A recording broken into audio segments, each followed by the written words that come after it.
All right, this is a speech given by the Lubavitcher Rebbe in 1982, Tavshin Mem Beit.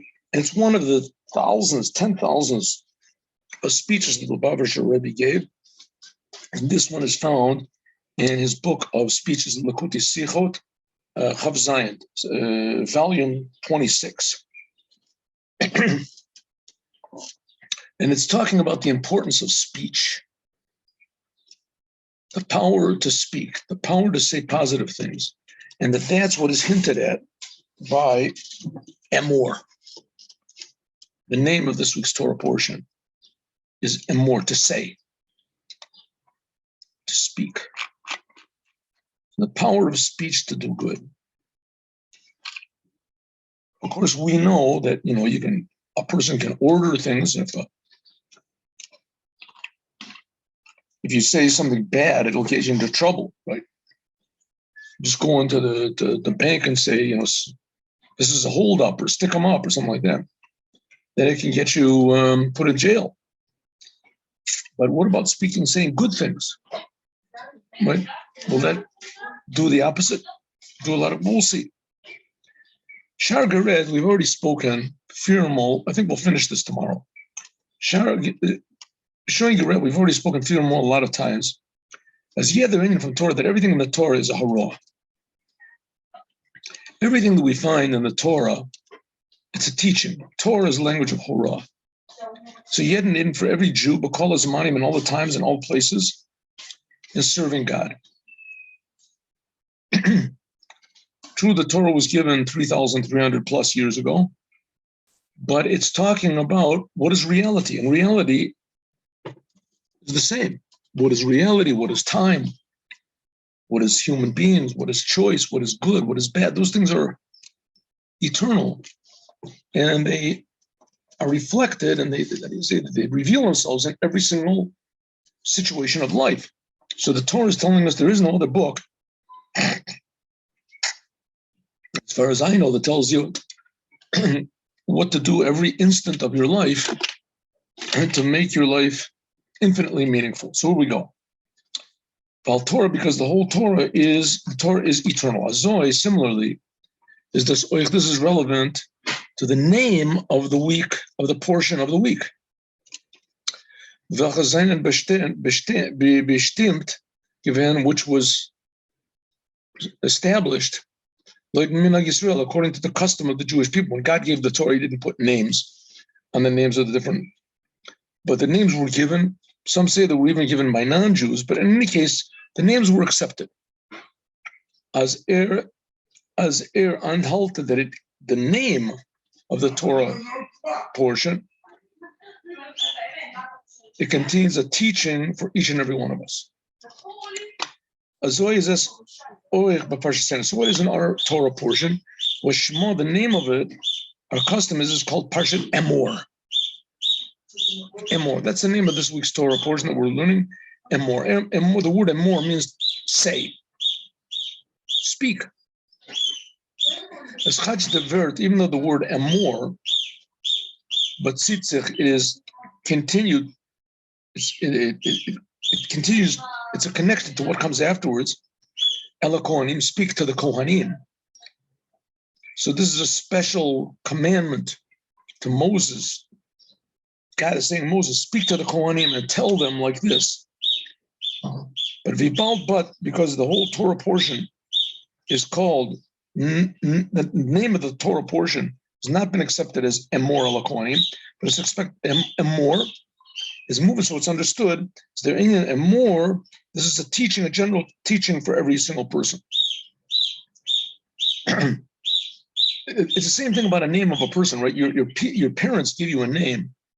Is that name somehow or other indicates something about you? Your parents don't know that, and there could be 1,000 people, 10,000 people that they're all called Yehuda or Shimon or whatever their name. But nevertheless, when your parents call you a name, that name reflects something about your personality. They say it's an inspiration from God that this name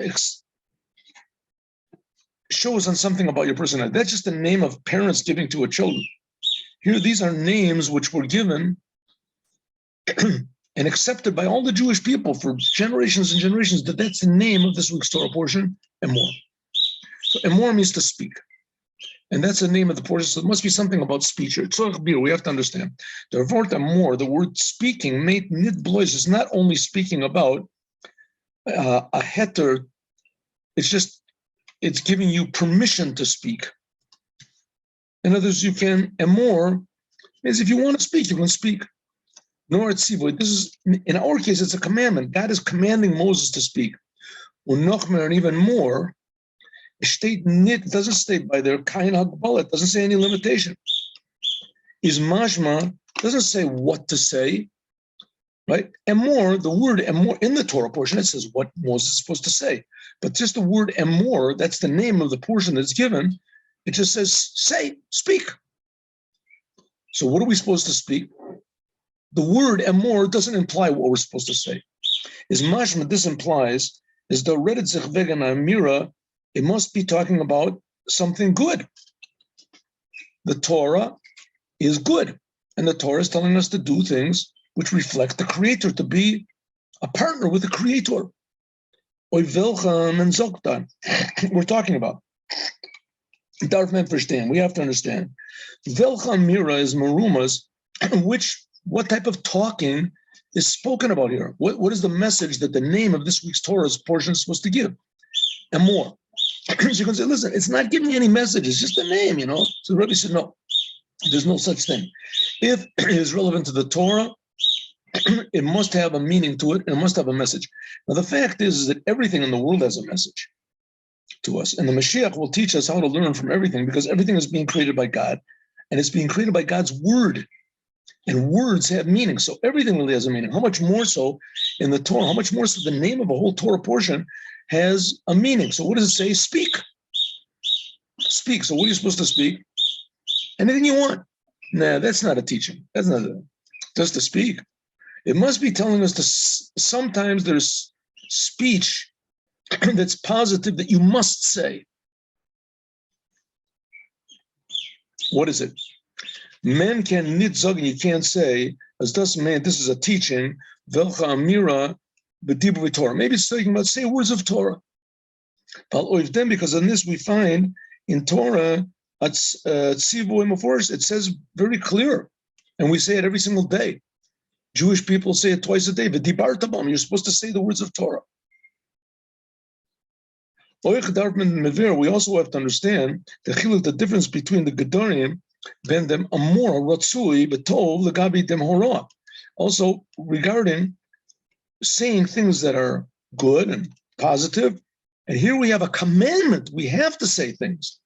On oich b'lashon stam, it says amor. You just must speak, right? And not only that, there's another place where it says.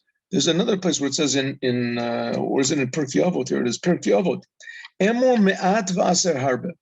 There's another place where it uses the same language in Pirkei Avot, the chapters of the fathers, and it says over there, say a little and do a lot. In other words, do more than what you say. Don't talk a lot and do nothing, or do a little. And more me'at, you should speak a little bit. Uno matzatik tov l'guf mishtika. Another place also it says, one of the rabbis say, I never found anything better for health, for the body, than keeping quiet. Sometimes it says you're not supposed to speak. Well, that's good, right? Maybe there should be a Torah portion say, lo emor, don't talk, right? Don't talk, be quiet. That's a good thing. The less you talk is good. Here it even says in Pirkei Avot, the best thing I've ever found for a person is keeping quiet. And here another place also says, and if you do speak, speak a little bit, right? Emor me'at. These two are found in Pirkei Avot, the ethics of the fathers. But no, our Torah portion seems to be saying that you should speak. And you should speak a lot. Doesn't even have a limit. So what is this talking we're supposed to do? And what is it we're supposed to talk a lot? And what is it? Wait, let's Rebbe's going to explain.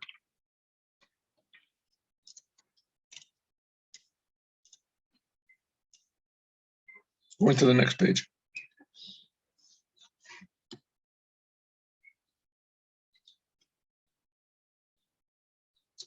I'm at a slow computer over here.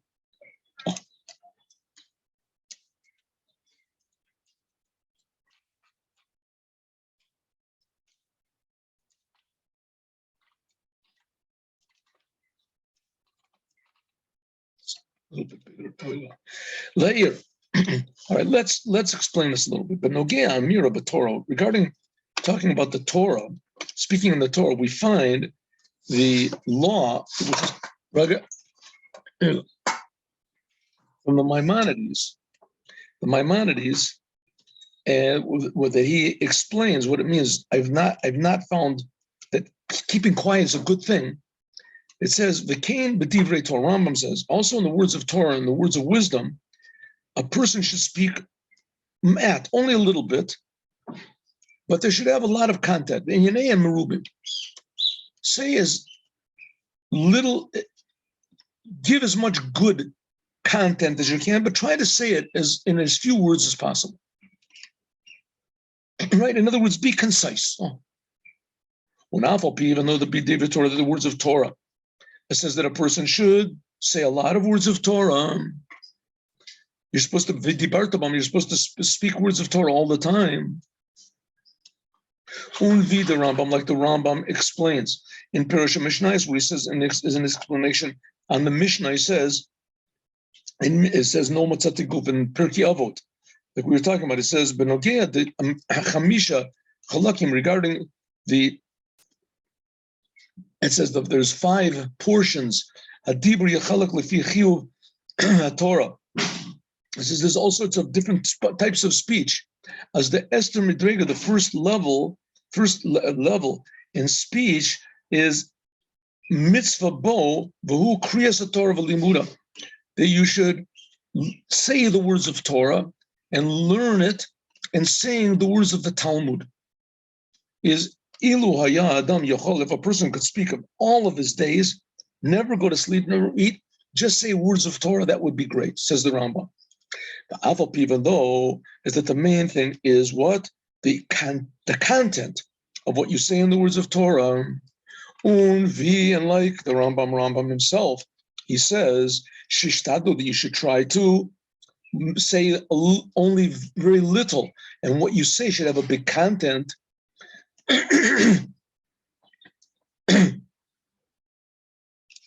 Lo shiya inyan be'hepech v'hu amram.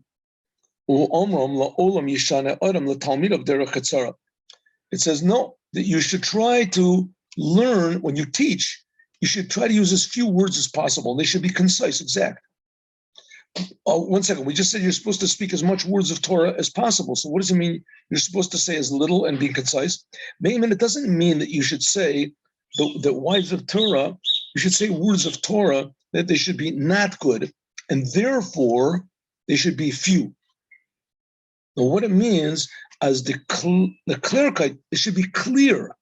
When hasagas Torah and the understanding of the words of the Torah is b'shasman git ibur. When you give over a lot of things, then you should try to make as few words as possible. In other words, you should be saying words of Torah all the time, but there should be more content than word. Don't be too verbose. You should be talking all the time. Good. So you should have a lot of things, a lot of ideas to give over. The Indian, the whole idea of the written Torah, very meforish is explained in Torah Shabbal Peh, in the Talmud, etc., in the oral Torah. B'inyanenu, as stated, it says in the Midrash, Bereish Parshatenu, the beginning of our Torah portion in the Midrash. 1 second. Oifen Pasuk, where it says, speak to the Kohanim.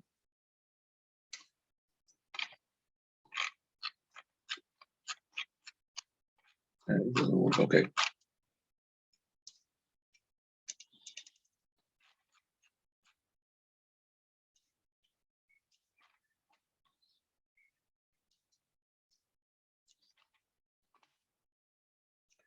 Miros Hashem, Miros Tahoros, it says the words of God are pure words. And Miros Basav Adam, the words of man, Eino Miros Tahoros, they're not pure.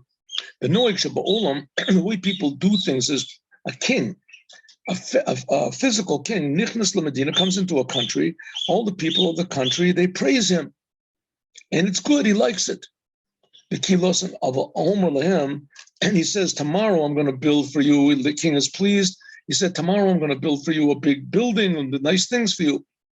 Yeshan lo v'lo amad. But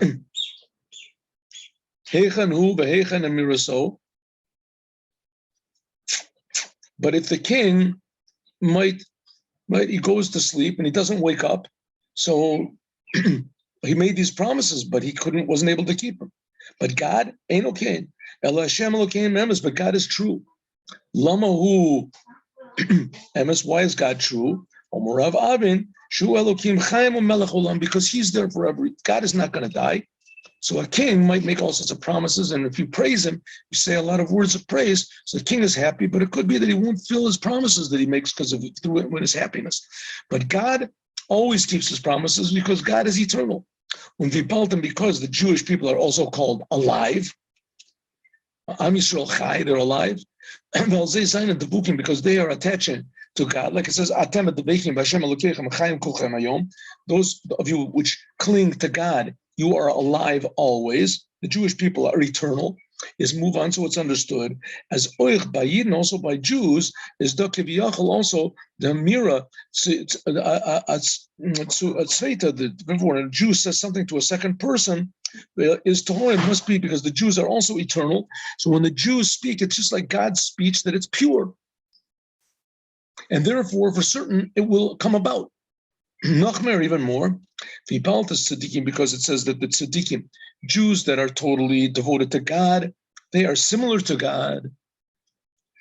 Is kashem vida emira from their Eibishter, just like when God says something, not only is what he says, it certainly will come to be indeed, nor the emira gufa, but also just the saying it, right? Not that something good is going to come out of it, but just the speech of God. This has an effect. But Devar Hashem Shemayim Nasu, like we see, how did God create? How does he create right now the heavens and the earth? From his speech. So it's not that God speaks and he commands the angels and the angels make the world. God's word actually creates the world. It says in 10 utterances, God created the world. Similarly also, so to speak, also by tzaddikim, by totally righteous, totally, how do you say, Jews that are totally in tune with God and his Torah. Also, the words that they say, they do their job. Just like the words of God have an immediate effect. Also, the words of righteous Jews have an immediate effect. A blessing, for instance. Vasfar Amira, what type of words are these that if we say them, they are immediately fulfilled? Is this movement, so it's understood from the continuation, what it says in the Midrash, Metzino Tinokos, that we find the children in the days of King David, Ad Shelo Ta'amu Tam Chita, it says little children, even before they were, let's say, 3 years old, 2 years, whatever, when does a child start to eat? Before they were 1 year old, they knew how to teach the Torah. And not only that, did they know the Torah, Mem Tet Panim, Mem Tet Panim Tahor. Little children, they know. Now you see, sometimes there's in the videos, what is it, in YouTube, you see there's children that are 2 years old, they know how to play piano, right? They know all the words of all of the, popular songs. Well, it's really cute, these little kids. Well, in the time of King David, it says all the little children, before they were 2 years old, they knew the whole Torah and they knew how to explain the Torah and give, for instance, every law, 49 reasons why for a certain case, why the person should be guilty or why it should be forbidden, and 49 cases why it should be permissible. David, Matzli, and David would pray. Ata Hashem, now God, Tishmarim, Ata Hashem, Netar Oraiset, God, you should preserve the Torah in the hearts of these children. Protect these children, that they should. How could the children know all this? Because the Torah is before the world, and it says that a child, before he comes into the world, before a Jewish baby is born, he's taught the whole entire Torah. And then it says an angel hits him above the lip, and he forgets it all. So these children, it's already in their souls, so they remembered it. And it continues out, and from Desvega, that nevertheless, after all these prayers of King David, that the Torah should be kept, and it said, Yotzin lemilchama v'noflim. It says that they could go into war, and nevertheless God would not protect them. God said these children know the whole Torah, protect them. They would go out to war and they wouldn't be protected. Why wouldn't they be protected? Why? King David prayed for them. They knew the whole Torah. The Torah is supposed to protect. But because they would say negative things about each other, they would fall. That's what it says in the Midrash. When the Midrash is marich and the Midrash continues, in them Chomer, how severe, how bad it is for Lashon Hora to say a bad thing about another Jew. On Firtois, and it says, Lama Koreh Shlishi Shehu Horeg Shlishi. It says that Lashon Hora, and I'll explain what this Lashon Hora means, negative speech, destructive speech. It's called triple language, and it kills three. Triple language kills three, saying bad things, right? I go up to you and I say, this person, yeah, I know who he is. We should know that he's a cheater, he's a liar, he's a thief. Even if it's true, if you want to you're going into business with him, and I say you got to watch out for him because he's a liar, that's all right. You're saving the person, right? But if you say it unnecessarily, you're not helping anybody. You're just saying because you're mad at him, he cheated me out of a lot of money. So I say, that person's a cheating liar. So to say negative things, even if they're true, to say negative things about people in general and about a Jew specifically, that's the commandment here is about a Jew, but really it applies to everybody. But the commandment is, if you say a negative thing about people, so it says it kills three people. Who does it kill? First of all, it kills the person you're talking about. It kills his reputation, right? You're spreading around bad things about him. Number two, it kills the person who says it. What are you saying bad, negative things about that for? That's what you're created for, is to spread around negativity. And also the person who accepts it, he starts thinking negative things about another person unnecessarily. So it says it kills three people. The one who says it, Omer, the one who receives it, and the one who says it, the one who receives it, and the one that it's spoken about. Is therefore, so now what's understood as the Amira Tova, that's if you say bad things. If you say bad things about a person, it's deadly. It says the children would say negative things. That's how children are, they can't control themselves.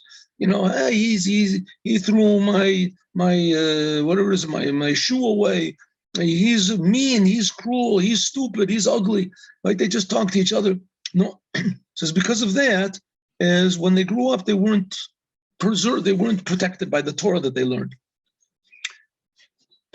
If negative speech can do such damage, so good speech was oivdem kum tahora. That's what this word emor means. Emor means the Torah is commanding you to say good things. Is their hepech the actually opposite of bad language? If bad language kills three people, then, and if it didn't protect the person who said it, it says, then if you say good things about people, then that has a good effect on everybody. The one who you say it about, the one who listens to you, and the one who it's spoken about. Vetmen does verstehen. We can understand by preceding the words of the Rambam and the words of Hilchos Deos. And this is right in the beginning. We just finished learning this. In the 5th chapter, what's called Hilchot Deot, it says, in the law is, the Rambam, like the Rambam explains, is Darv Zayin the Dibur from a Talmud Chacham, that when a Torah scholar, when he speaks, he should always speak in the praises of his friend and never to say anything negative about anyone. Later on in the 6th chapter, the Rambam said is a commandment on every person to love every Jew, is a commandment to love every other Jew. Right? Love begins at home. You have to love every single other Jew like your body. Like it says, therefore, you should say good things about other Jews. Only good things.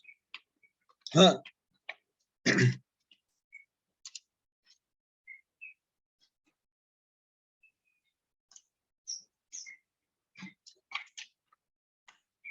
The Rebbe once said, there were a lot of people that opposed what the Rebbe said, and they made trouble for the Rebbe. And the Rebbe said, I never speak badly about people. I only speak I don't make war against people. I only make war against ideas. Right? A person has a negative idea, so it's not that the person is bad. Rebbe says, I just don't agree with his ideas. The Rebbe says, we have to understand, what does it mean that the Rambam says you always must speak good things about your friend? And he says this only by Talmud scholars, people who learn the Talmud.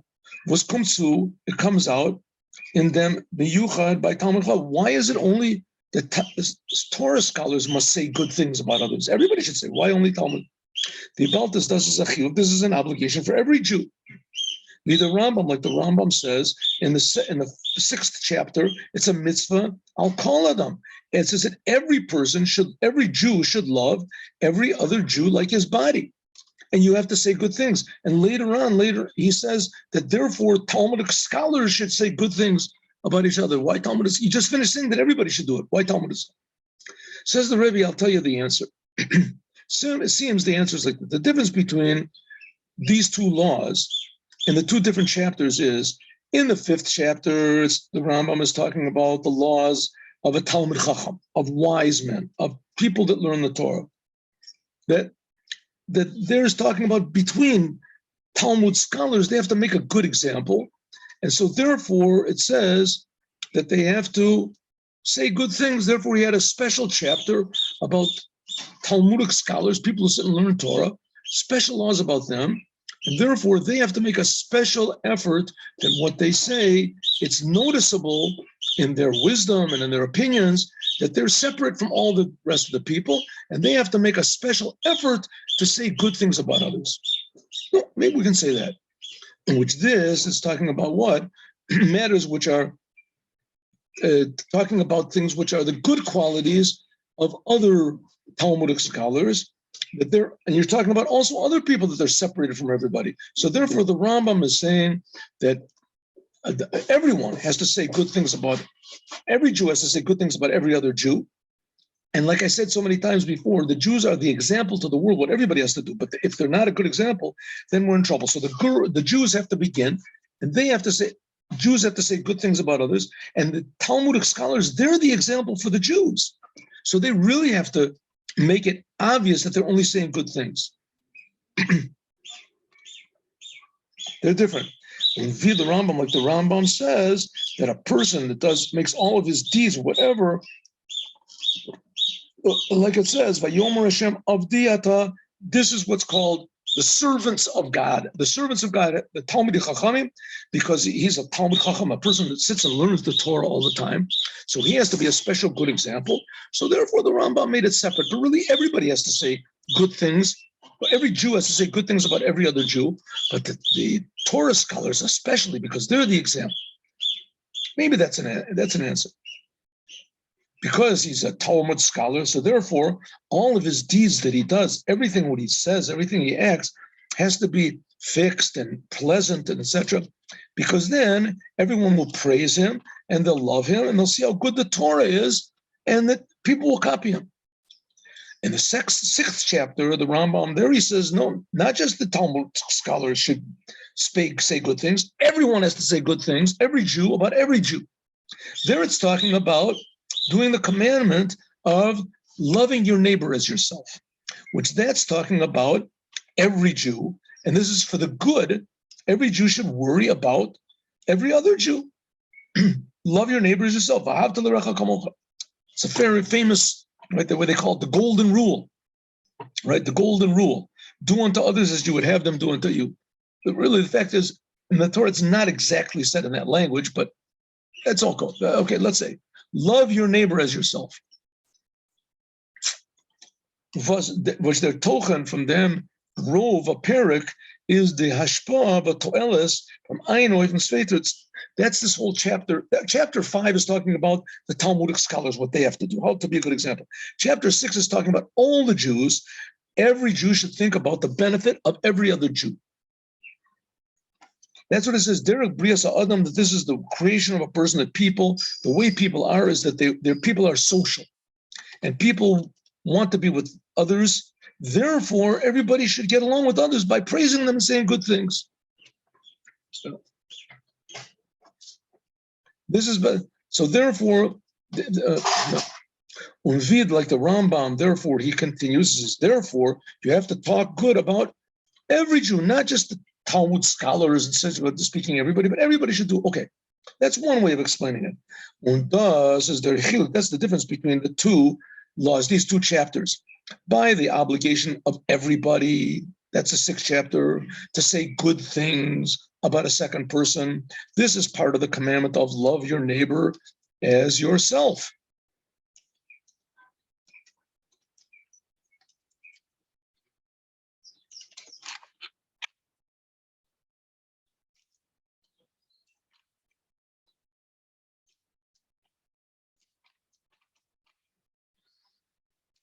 And that's talking about that another Jew should get a benefit from you, your friend.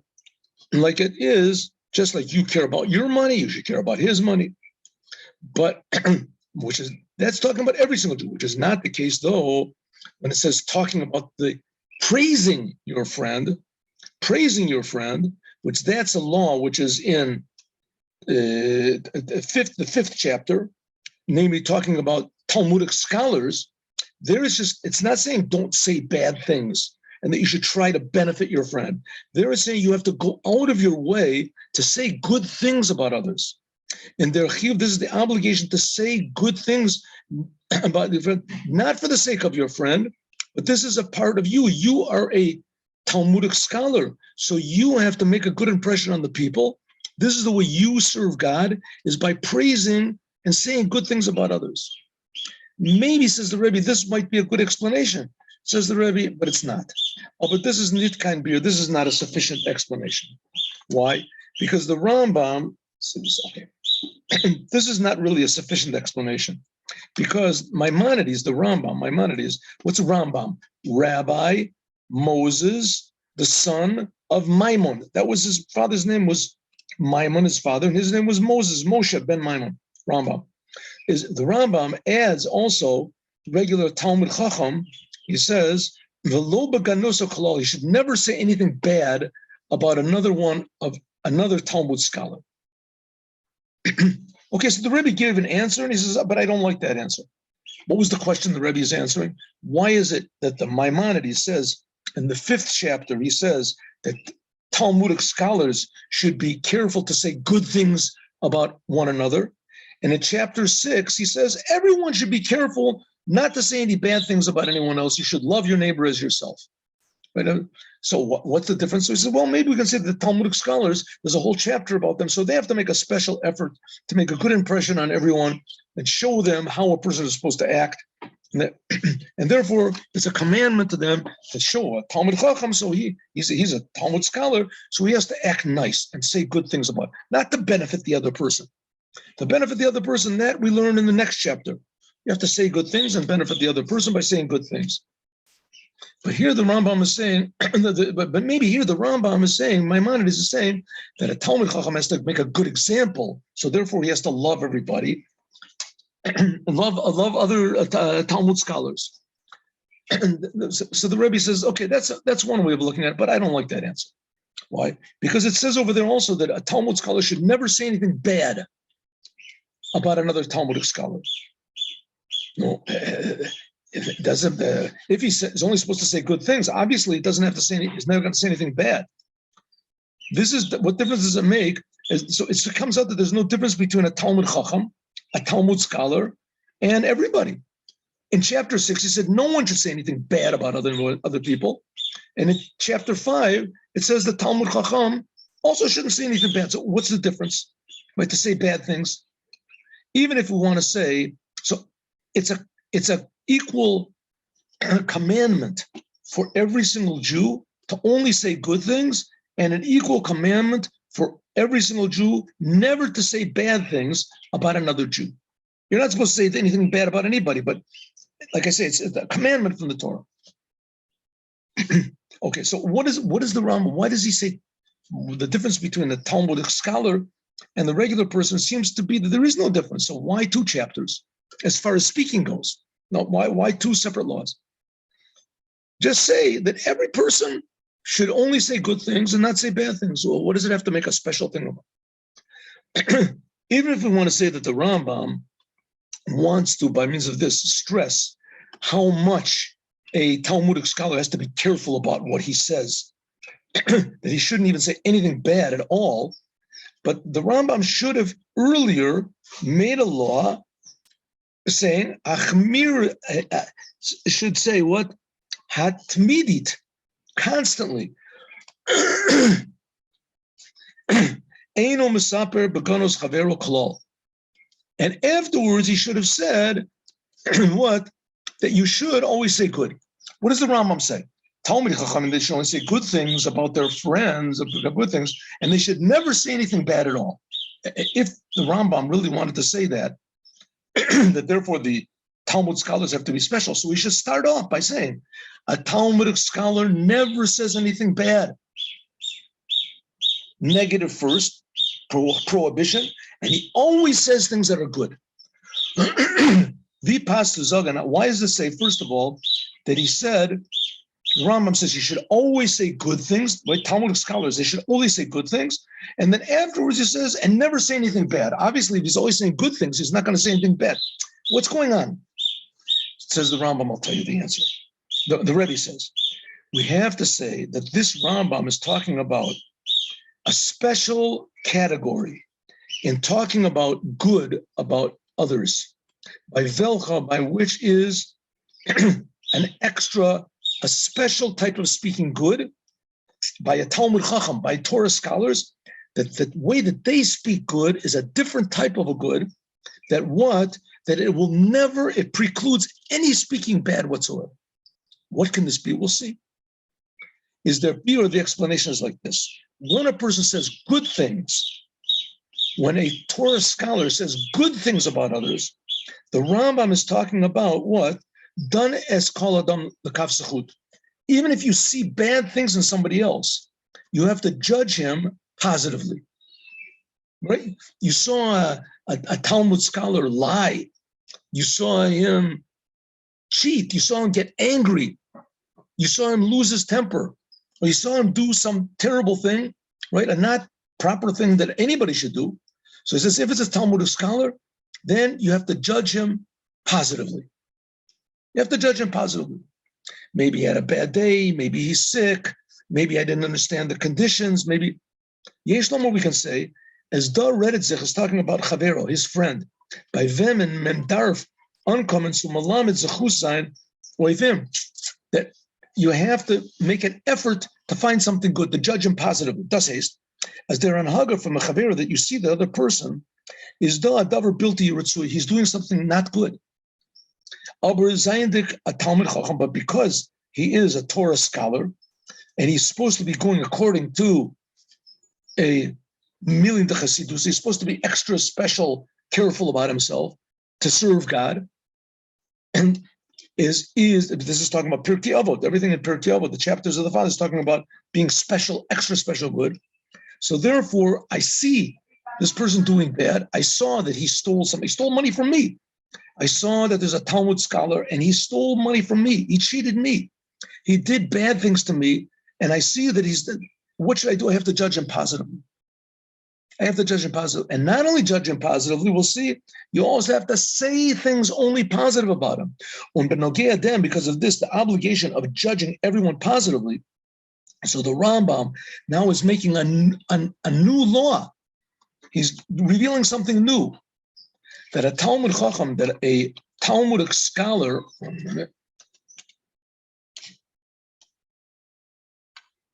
he has to mesaper b'sheva chavero. He has to speak only good things about someone and not anything bad, even if he sees bad things. So it's not just enough if you see bad things in another Jew that you're supposed to keep quiet about it. No, you're supposed to say good things about him. Mesaper b'sheva. You're supposed to praise him, even at the time when you see negative things.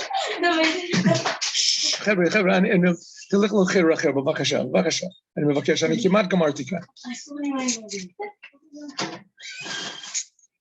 is מספר בשבע חברו, באופן as der Ganus wird eingetan, ein ganzen nishlo klar.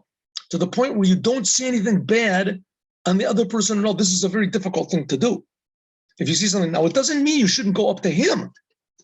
it's a commandment that if you see somebody doing something bad, you should try to find a time, right? If you can stop him when he's doing it, that's wonderful.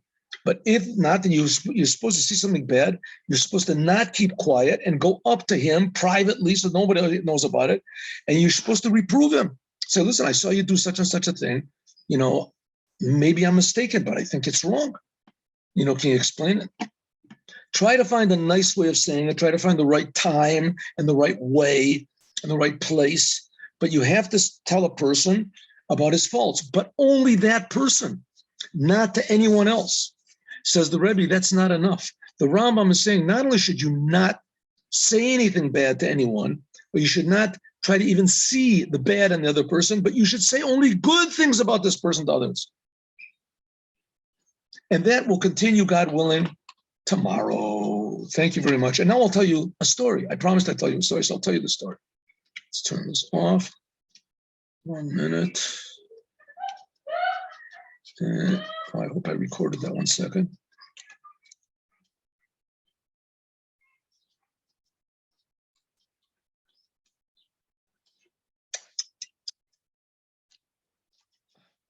Oh, here we go.